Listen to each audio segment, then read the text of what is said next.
and we have a really great show for you in store. I'm here with David Krill. Hello. And our special guest tonight, James White. Good to be with you. I'm the author of a book, we call it Defending the King James Bible, and we believe that the King James Bible has a fourfold superiority over all other versions in the English language. We believe it has a fourfold superiority, namely it has superior texts of Hebrew and Greek, and we believe it has superior translators that translated it. We believe it has superior technique of translation, and we believe it has superior theology. We believe it's God's Word kept intact in English, and we have outlined these points in our book, and I believe that these other versions, we believe, have a fourfold inferiority, whether that be, now I'm speaking basically and specifically of the versions that Bible-believing Christians are using today. I'm not involved with the ones that the liberals are using. We could include those because those also are true as far as the Revised Standard Version, New English Version, and so on. But we're centering in specially on the ones that the King James people formerly used, and now they're using these other new versions, such as the New American Standard Version, such as the New International Version, the New King James Version, and the New Berkeley Version. Those are the four that we cite in our book. And we believe that they're inferior on texts of Hebrew. They do not use strictly the Masoretic traditional Hebrew text. They say so in their prefaces. They use other things to correct the Hebrew. They do not use the received Greek text, the Textus Receptus, on which our King James Bible is founded, but they use the critical text based on Nestle Aland 26th edition or the 4th edition or 3rd edition United Bible Societies, otherwise known as the Westcott and Hort text. They were the architects, basically following manuscripts B and Aleph, the Vatican and Sinai. So that's, we believe, inferior as to manuscripts. Then we believe that they're inferior translators. We do not believe that our present men can hold a candle to our King James Bible men and their erudition and their spiritual insight and in their, especially their equipment for knowledge of the Hebrew and cognate languages, the Greek and cognate languages, and, of course, the English language. The translation technique, we believe, is inferior in these other versions, which they use either at a greater or lesser extent a dynamic equivalency, which adds to the words of God, subtracts from the words of God, and changes them. And then they're inferior in theology. Many errors in theological statement that are found. We have over 158 of those in our book. There are really over 356 doctrinal passages. So these are the four reasons for superiority, the King James, and inferiority, these other versions. That's my 3 minutes. Hey, that's really good timing, Dr. Waite. Now, so you're not going so far as to say that these other versions are of the devil or anything like that? Are you quite in that camp, or? No, I think that the other versions of the Scriptures, I believe that they're made by men, probably of integrity and fine abilities and so on, but I do not believe that they're as accurate as our King James. But what their motivations are, I think some of the publishers now, I think their motivations are the dollar sign. Mm-hmm. What the motivations of the translators, though, I wouldn't. I can't read their hearts and their minds, right. So I wouldn't know. I was just wanting to know if you were in that extreme part of the camp.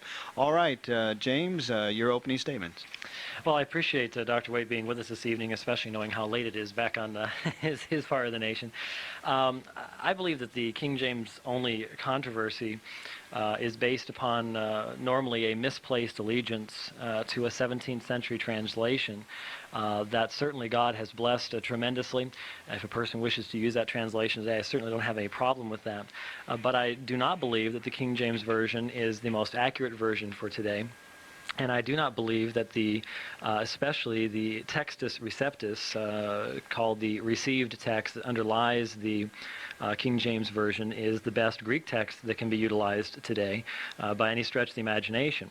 I am concerned when the King James Version becomes a point of contention within churches, when churches are split over the issue of whether one uses a 17th century translation done by Anglicans or whether one uses a 20th century translation done by interdenominational scholars, I am very concerned when that becomes an issue of fellowship in the church, and when that then causes churches to no longer be able to, for example, send out missionaries because people have left the church, et cetera, et cetera. I see this as a non-issue in the sense that I do not believe that there is any conspiracy involved in new translations to attempt to hide or deny cardinal doctrines of the Christian faith, such as the deity of Christ or the physical resurrection of Christ or the virgin birth or any of these other issues. I believe that Christians should avail themselves of all the information that is available to them, that they should be aware of textual variation within the Greek manuscripts, and that they should have a freedom to examine all that information, and I think they would be best suited by comparing a number of different translations, including the KJV. But taking a position that the KJV I think is the best, I think is somewhat untenable in light of mistranslations within the text itself and other things that have come to light that even the King James Version translators didn't know about, such as the Granville Sharp constructions at Titus 2:13 and 2 Peter 1:1. So I think these are issues that we need to discuss and to bring out. Okay, thank you for that. Well, now that we have the opening statements, let's just have an open forum and dialogue, and I guess, of course, each person can clearly state their point, and hopefully there'll be no filibustering, but we'll have a gentlemanly debate, and who wants to start? Well, I want to thank Dr. Waite for sending me his book, Defending the King James Bible. I've had the opportunity of looking through it, and I just did want to ask him in light of what he said about other translations on page 125 of your book. You made the statement that, I'll just read it here, I believe the New King James Version is probably the most dangerous of the new versions on the present market today. And then just below that, you also said in bold print, the diabolical nature of the New King James Version shows itself in their printing all the various readings of the Greek text in the footnotes. They print all sides and take their stand in favor of none of them. By so doing, they confuse the readers. And I was just wondering, I carry a New King James Version, and in fact, the primary reason that I do so is because the New King James does provide the textual footnotes. It does let the reader know, because it's based upon the Textus Receptus. Obviously, the reading of the TR is found in the Bible itself, and then they give you what's called the majority reading, and then the NU reading, the Nestle All United Bible Society reading. You seem to feel that they shouldn't give you that information, and my first real question was why would you feel they shouldn't give that type of information in the footnotes?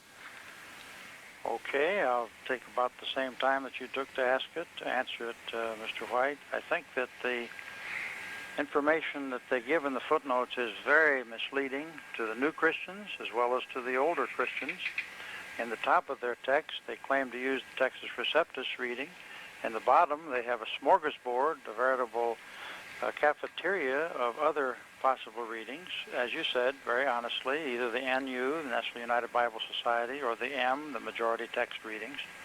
And so when a pastor is preaching from the upper top, and says, for instance, that the last 12 verses of Mark are genuine, Mark 16:9 to 20, and then in the footnotes there is a caution that certain manuscripts omit these portions, there is a decided bifurcation of loyalty either to the upper part or to the lower part. So I believe that's a serious situation. If you like our YouTube channel, please subscribe by clicking on the subscribe button and then by also clicking the bell above to get an automatic update whenever we produce another YouTube video for our See Answers TV channel. Please share our videos with your friends and relatives. May God bless you. Only one life will soon be passed. Only what is done for Christ will last. To see the full-length video, please select by tapping on the first screen to the right.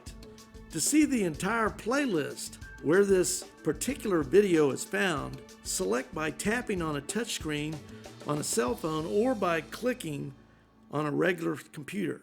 The second screen to the right.